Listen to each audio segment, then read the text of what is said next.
All right, good to have you back on another episode of Unfiltered. It is episode number 86, and just like his titled book to be, we'll just call this Gibby because it's that simple. This is the Gibby show. Even though you're on Unfiltered, you can jump on the Revolution at Casey Stern, get in the Twitter bio, and get on the YouTube channel. Of course, you're listening everywhere you get Apple and Spotify and all your podcasts. Now, I'm also trying to improve my ratings in Canada, so we welcome in the host of the number one sports podcast in all of Canada, Mr. John Gibbons. Gibby, I appreciate it. Did you expect that you would get the reaction? You know you're a beloved guy, and you are. I mean, you got to feel that and know that because your personality, you're a sincere dude. You've always been that way. But did you think you'd get the reaction that you've had? No, Casey, no, I didn't. But you know what? It's funny because I managed in Toronto twice, right? And so I tell everybody, you know what? You can fool Canadians twice. You know, I mean, so I don't, as far as my popularity goes, who knows? You know, it's funny. My first go round up there wasn't good. You know, they didn't know me. The team wasn't very good. That usually goes hand in hand with your popularity. And then things picked up my second go round. You know, and I actually let my guard down a little bit and got to know some people. And then, when the team plays well, you know what, they like you a little bit more. So, and then it's been, then things have just developed. Got some great friends up there that I've met over the years. And believe it or not, Canadians are a lot like Americans. At least I'll put it this way, Americans down south. Let me put it that way, Uh-huh.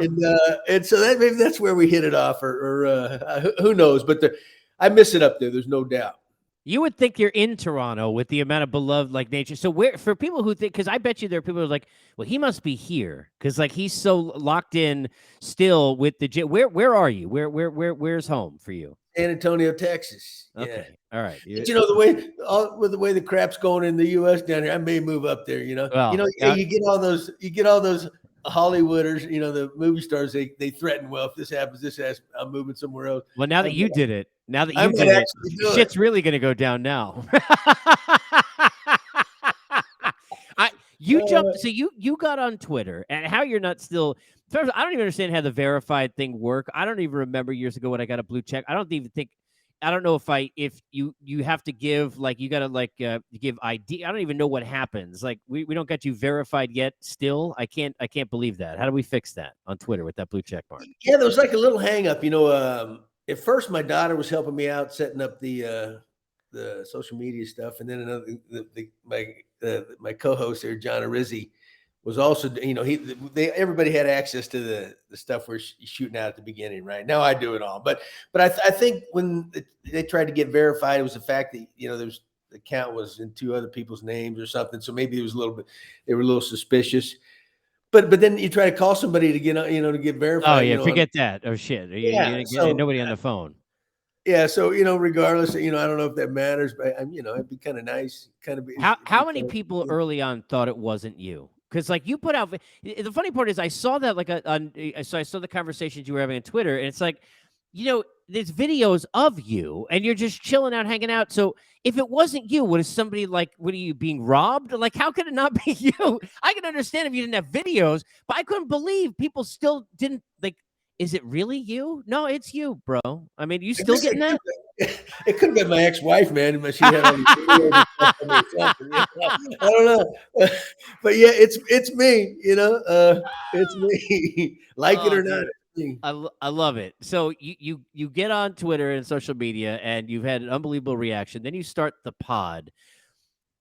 What have you liked about doing this? You're 2 episodes in. You had JD, right? You had Donaldson first. I know I saw the Manoa one. I want to talk about that too. Like, what's it been like being on this short side of it, kind of on this end? I mean, are you having fun with this? Are you enjoying it? I know you're only 2 episodes in, but you having fun? Yeah, I really am. Once a week, the rest of the week I don't do anything. I'm really good at that. It's hey, you need that. You deserve that little well, downtime. I don't know about that case, but yeah. You said earlier you're on your 80 something one. Yeah. So you've been at it a while, but you know what? It is. I enjoy talking baseball. I enjoy talking to other people, and all you gotta do is throw a little BS around, man. And And Yeah. Well, it's, you know this business. You've answered enough questions. You might as well ask somebody. Now, are you sitting there and doing all of this yourself? Now your kids are helping you out. So give me kind of like what's the production are you got kids involved in terms of like helping you figure out how to do all this? well, no, my kids, if I need something like, hey, They're your phone my a daughter's friend? name. Hey, Jordan, what do I do out here on Instagram, man? This isn't working. It's not very and then it's funny. My one of my sons called me the other day. He said, "Dad, be careful. You start following some people on Instagram." I said, "Why?" Yeah, I said, whatever. Why?" He goes, "Well," he said something about Doc Rivers was following some people or something, and they came out with some crazy loony site or something. Well, I don't know what it was. And he says that's what they grabbed. And I said, oh, okay. Well, that makes sense, So that's kind of, maybe it's too late. I don't know, but so they've been helping me with that. As far as John Arizzi, who's my partner on there, you know, we knew some people, and we got a gentleman named Mark, and they kind of putting everything together, and he was big in business up there in Toronto, and then we got a guy that just kind of puts the whole show together. So, yeah, so really all I do is, come in here and hopefully talk baseball. And it's funny. I was listening to it the other day. My mom's 85, Casey, and she's a wonderful lady, but she's still giving advice, right? You know how moms are, right? So she says, so to prep it here, I'm looking at myself on the screen to make sure everything looks all right, right? So anyway, she texts me, calls me the other day, said, John, she's from Boston, She says, hey, I loved your show, but don't sit so close to the screen. Your head looks too big. I said, Mom, I got a big head, that's genetic. That's your fault, So mom's critiquing you. Now, was she doing that when you were managing? No.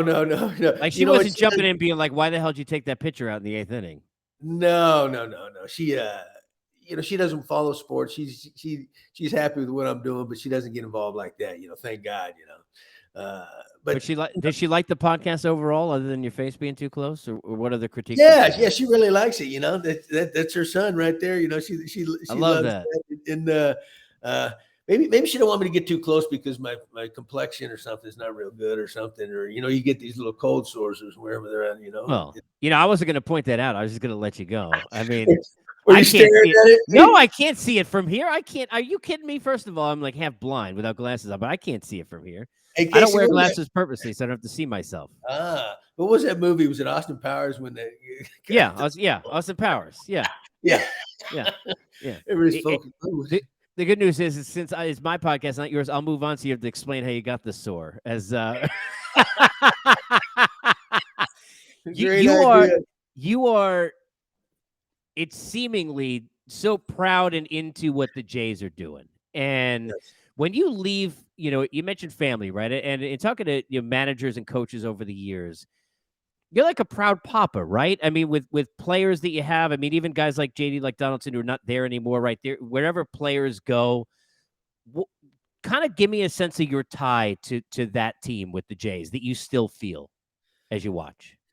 Well, Casey, you know what? I spent it was probably 15 years total up there, right?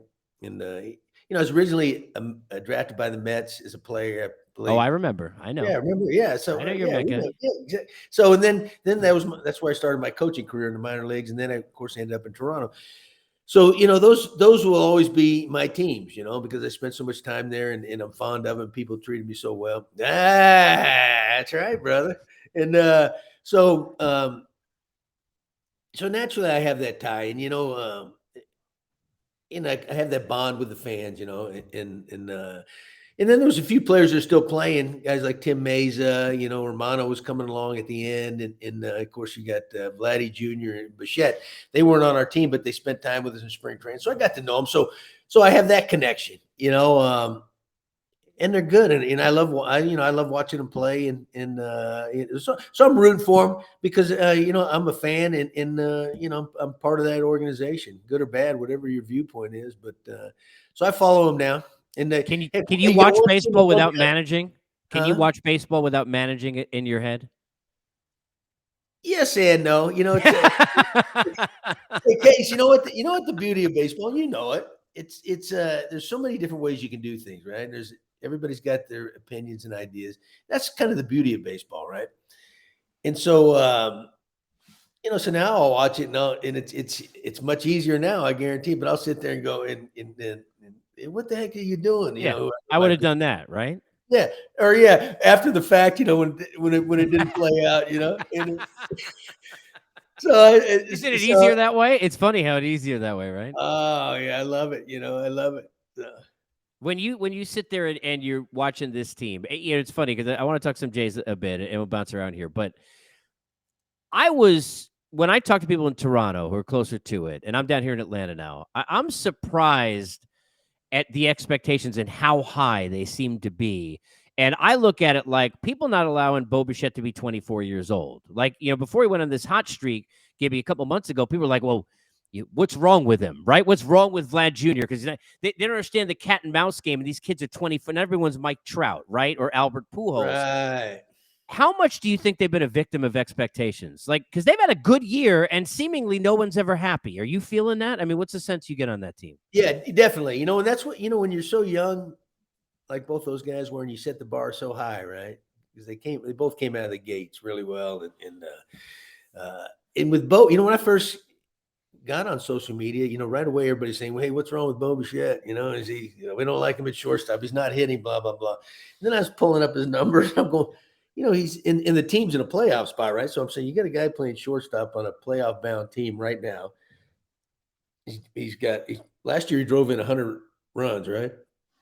How many shortstops ever do that? And he was on his way to doing it again, and all those things. And I'm going, he looks pretty good to me, Yeah. And I wasn't watching all the games, but I'm thinking numbers wise, I don't know how you're going to beat it, And then, and so I've shot out a tweet. It said, hey, listen, basically give the guy a break, man. Cheer him on. If the front office decides to move him off shortstop, they'll do it during the offseason, but there's like a month and a half left and you're going to the playoffs. Age 24. Yeah. Yeah. Plus, you know what? 29 other teams would love to have him. Oh, yeah. Are you kidding? Yeah. I mean, come on. Well, I would say 28. We got this Lindor guy in New York, but I don't want to get into that. Well, there you go. And in Casey, then, with Vladdy Jr., right? He comes out, he could have won the MVP last year if it wasn't for Ohtani, right? In this two-way, incredible talent, by the way. And now it's, Vladdy's hitting too many ground balls and all that. Okay, I get that. That's in this day and age. That's they want you to lift it and elevate it, and I get all that. But you look at his numbers too. He's sitting on another pretty damn good year, right? And I think he got the walk-off winning hit last night, but with a line drive. But one thing he always had, he was a line drive hitter, and he wasn't getting carried away with lifting the ball, and he had great plate discipline. He wasn't like his dad, who swung at everything, right? And then I think when he got into trouble, he started expanding the zone a little bit. Naturally, maybe as a young kid. But it's like, I guess, I think that happens to maybe a lot of great players, especially the young ones. It's like, it's like, why you set that bar, and it's what have you done lately? I've never experienced that. I don't know. No, me neither. And very few have, right? But that's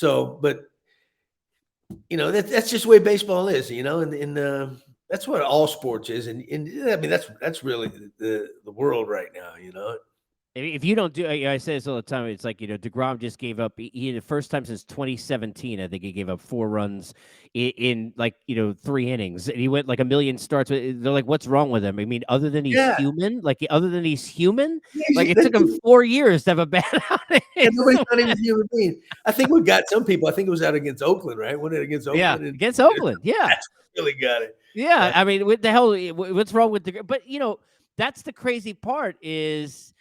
And that's what makes, I think, what Albert did his first 10 years. I mean, everyone's talking about now. It's like, nobody could get him out. Like Trout, we're talking about like the 1% of 1%. Like these are the top level of Hall of Famers. Everybody else got that cat and mouse.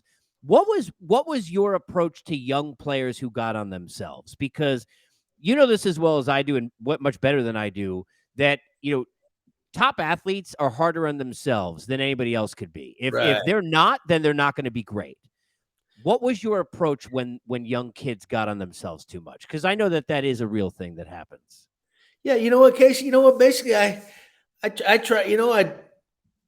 a lot of ways I'd leave them alone, pat them on the back, try to build them up that way, right? Um, because we all know in the big leagues it's difficult. It's not easy, and now they're making that jump, and they put extra pressure on themselves.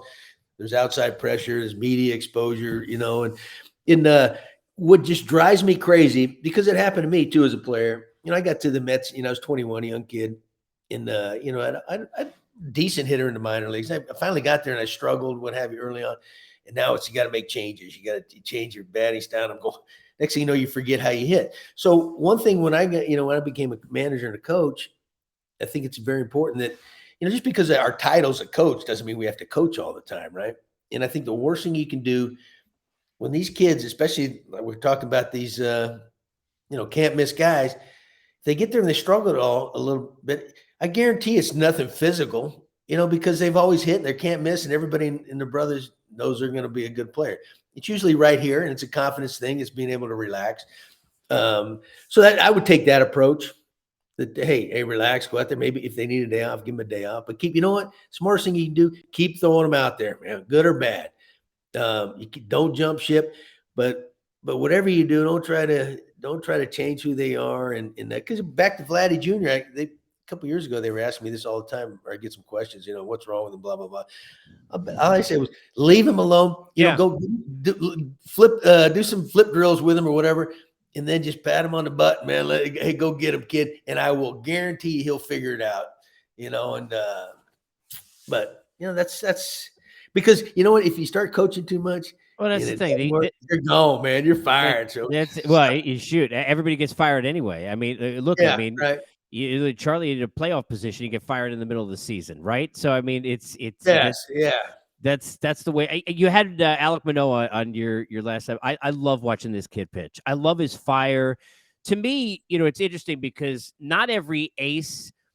DeGrom's a great example. He and Max are in the same rotation. I watched Max Scherzer, who much more like a Manoah type, where you're feeling that energy and that I'm out there to dominate you. And DeGrom is like more like Kershaw, where it's like the compete level's there, but it's almost like watching Maddox. It was like he was operating on you.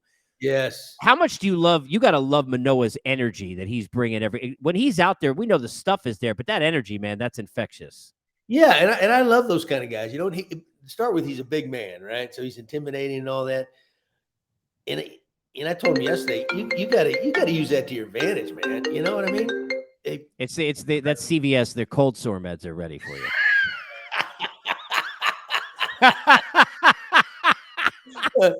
Hey, yes, might take a prescription. No, you know what though, Case? Yeah, and that's a kind. I mean, fans love that, man. They love some personality and things like that. It doesn't mean you have to be that way to be successful, no. But there's something about it, and I think with the Blue Jays as a young team, they get in the postseason here and they get up against a tough team, and when it matters. He's a guy you're going to follow, you're going to lead. He may get emotional, but it kind of rallies you. I think it helps other people around you relax, and instead of everybody just being stiff robots, and they can still be good, but it's kind of like he loosens things up. And you know what? He's going to back you up. And if things get hairy, you just get behind him, and if somebody wants to fight with you, well, I'd get behind him. He ready. So big, And he's ready. He's beautiful for the sport. But then you talk to him, because I didn't know him until I'd heard a lot of things about him until yesterday. But he's a genuine guy. He's got a big old heart, man. He's kind of like a gentle giant, But when he gets out there, man, he kicks it in. There's a lot of things to be there's reasons why people are attracted to him. Your first episode, you had the bringer of rain himself, JD Donaldson, on. It's funny because I've talked to him many times, but most of the conversations, it always stood out to me. I remember even being at a golf course doing some event when I was hosting with Cliff Floyd, and we're talking to him, and you could be anywhere and he'll dive into, he's such a baseball student. Like he thinks the game at bats, how guys are approaching him, how the game is approached. He's so thoughtful in all of that. Yes. how hard has this been for him to not put out the offensive output that he wants to? Because defensively, he's still been brilliant. Offensively, and look, he's dealt with injuries and age. He did it for a long time, but he's not putting out the same output. And that's a guy who's hard on himself. Did you sense, has that been difficult for him? You know what, Casey? You know what? No, I didn't sense that come from, but I mean, he is getting older, and it does catch up with you. All I know is, he's got 4 walk-off game-winning hits this year. So he's done some good things and he's always had that knack, doing a big thing when the team needs it, right? Regardless of what kind of year he's having. And I thought he was a great pickup for the Yankees when it happened because, I mean, I viewed the Yankees, they great talent, a great team, but they're almost, there's almost too polished. It didn't seem like that grit, that get dirty, that fight you kind of stuff. When you think about Paul O'Neill's and Reggie Jacksons, back to those Thurman Munsons, and Pinellas, I just viewed them. Maybe I was just a kid, but I viewed them. They're rugged.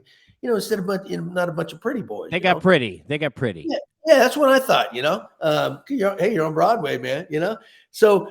But I thought Josh is a perfect addition to that team, regardless how he produces, because he's going to ruffle some feathers. He's going to piss some people off, and they may, they're going to be shocked by a little bit. I think that at the beginning, but I thought that would be good for him. And might not be good for Booney, but I thought it'd be good for the team. Actually, but how much? Let me ask you about that. How much is that actually helpful? That there's that edge in the room so the manager doesn't have to supply it all the time. No, I agree, and I was fortunate, not only because they were great players, but I had him and Donaldson, and then Russell Martin, Oh, sure. Russell was a little more under control, a little, but the other two, they disliked throughout the league because they were so good and they beat you all the time and they wore their emotions on their sleeves. But yeah, they would rev things up. They'd get things going. They'd stay on each other and things like that. And I think a team needs that. The long season. It's a boring season at times. It's long. It's monotonous. And that's the thing. It's like you go back to the Yankees. I think you mentioned O'Neill. I think Jorge Posada, who was out. Derek Jeter wasn't, getting in dudes' faces. But it's like, Cardinal. If I'm a Cardinals player, I'm afraid of Yadier Molina. Like it's like yes, right. I mean, it's like you need that. You need that. I agree. You like to look at the end of the game and see dirt all over somebody's uniform. Yes, yes. Well, the Yankees always doing those calisthenics, always like they're the synchronized swimmers, right? It's like, on this new team, it's not the old team. Hey, look, I lived my whole family are Yankee fans except me. I was named after Casey Stengel, and not because he was the Met manager, but with the real success with the Yankees. And I made the dumb mistake when I was little. Here's how I'm going to rebel against my parents. I'm going to be a Met fan. And like, boy, has that brought me a lot of therapy. Did they kick you out of the house? No, because I think it was a good reminder of all the winning they were doing with all the bullshit that I was having to deal with. I wanted to ask you about that, though, because so I had the chance to, I've talked to a bunch of people who have, been around the Mets organization and Old Timers Day that they just had and all of this. And it's funny how many people who were part of this organization at any point are feeling pride seeing what Steve Cohen has done in this organization. And a lot of it because, look, he's got tons of money, but he's got tons of money and he's a Met fan. So he wanted to go ahead, right, and bring back the childhood and the tradition and all of that. Even from afar, are you as part of that organization as you were for a long time? Are you proud of kind of the fact that they're doing the things that are bringing this franchise back? Yeah, I think that's huge. When I knew the Wilpons. They were there when I first it was Doubleday and Wilpon. The 49, 51%, whatever it was, and then when Doubleday sold his portion, and I'm very fun. I really like both of them. But then things happen, and then I guess the thing with the Madoff thing, and so there was a money crunch or whatever, and then it seemed like it was a lot of alienation, from ex players and things. You'd hear them talk, and I'm an outside observer anyway. And so there was kind of a bad feeling, maybe whether it was justified or not, I don't know. And then this happens. Cohen buys the team, and like you said, if your owner's a fan, he's probably pretty good, because he's into it, he's invested. He's going to do whatever it takes, right? I would think. and of course, he's got the resources to do it. But I think, yeah, it's been tremendous over there with him, and you just get that good feeling, and he loves history, the history of the team. That's important because there's a lot of good players, a lot of great players over the years, and like I said, they felt alienated. Why wouldn't you want these guys around? If anything, the fans love them, and I think it was a tremendous thing they had the Old Timers Day. Oh, it's amazing, amazing. Yeah. And then, what it kind of, and you see the results they're having this year, it kind of restored some of that pride. And, of course, they got a good team. There's no doubt about it. But he seems like the guy, he's willing to do whatever it takes to, and on the flip side, just like Steinbrenner was, right? Yes. Oh, that's how, Gibby, people don't realize, they think it's a joke. Like I tell people who are young, like the way I grew up was, you open up the New York Post and there was like a message from George Steinbrenner that he would pay for the space for, to the fans, basically saying, "I'm sorry, we're horse shit." And like people think that's like not real. Like he was so invested with his own money, but cared. He was like with the fans against the team half the time, right? Like it was just weird the way that is. Like people think that that's like some kind of urban legend, but to your point, if you grow up a fan, like Steve Cohen, before he's an owner, he's in his office on a text saying, "Why the hell aren't they doing this? Why are the Wilpons doing that?" And now he gets a chance to right all those wrongs. Right. I mean, how much down on the field do you feel like you've been part of different organizations? Do you feel when ownership cares? Can you feel that on the field? I know personnel you can, but how is that tangible as a manager? Well, you know what? The two major league teams I worked with, the Toronto and Kansas City in the big leagues, Toronto's corporately owned. There's only two of them, Atlanta Braves and Toronto. So it's totally different, right? Yep. It's part of the, it's a part of a conglomerate. Giant, yeah, right. And so sometimes you wonder, because you hear all these grumblings about not spending money here and there, but they got to answer to shareholders and all that. I guess it could be, sometimes it's good, sometimes it's bad. We corporately owned, because sometimes you think, well, maybe they don't even know they own a team, which can be good if things aren't going well. But then, like you said, we're talking about Cohen here. If it's privately owned, they're vested in it. They're going to do whatever it takes. And then Kansas City was privately owned, and the owner cared. They didn't have the resources necessarily, being a small Midwestern market, but he cared. And that's especially in New York, right? Of all the cities, you got to have somebody's got to go all in. They can't. Through the good and the bad, they got to be vested and say, you know what, I'm gonna. I need the money. Obviously, you need the money to do it, but there's no excuse for a New York team not to be on the upper end of spending and all that stuff, and bringing in the marquee players, because fans love stars, man. So you got to sign those guys. All right, I want to close with, let's do some fun questions on we'll close getting to know you for the both the Canadian fans, of which you're number one overall, and for everybody around the world who's listening. Let's start with one of my simple questions I had prepared. When I go to somebody's Twitter, right, and how long have you been on Twitter? Like, it's what, 3-4 months? It hasn't been that long, right? Is it even that? Oh, it hasn't been, maybe a couple months. Yeah, couple months. Okay, so you had to decide, what am I going to put on there, right? It says former manager of the Toronto Blue Jays. Then it says professional athlete. I had nothing to do with it. How does that get on there? I told you, my partner, he kind of ran it, I just.